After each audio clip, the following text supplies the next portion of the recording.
If you've been offline today, here's the tea. Balita sa West Philippine Sea ngayong gabi. Maraming senador ang nagalit sa video ng China Daily na ginawang unggoy ang mga Pilipino. May panawagan na rin na humingi ng public apology ang Beijing at naipatawag ng Malacanang ang Chinese ambassador para iparating ang galit ng bansa. Good news para sa mga gumagamit ng app-based taxis. Naglagay na ng price cap ang LTFRB sa booking fees.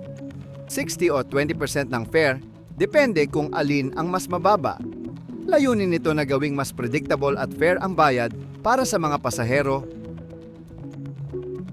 May update mula sa Mayon Volcano. Patuloy ang pag-agos ng lava mula sa bulkan ayon sa PIVOLCS at naghahanda na ang mga residente sa paligid para sa posibleng paglikas.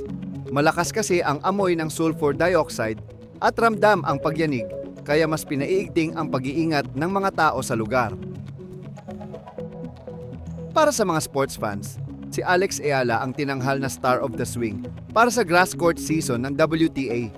Halos 90% ng boto ang nakuha niya, talagang suportado siya ng fans. Matapos ang kanyang makasaysayang run sa Wimbledon, marami pang inaasahang magagandang laro mula sa kanya. Update sa international relations. Darating sa Manila next week si US Secretary of State Marco Rubio para sa ASEAN meetings at makipag-usap sa mga opisyal.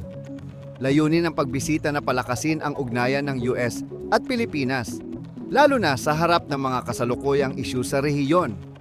Magandang pagkakataon ito para sa mas malalim na kooperasyon.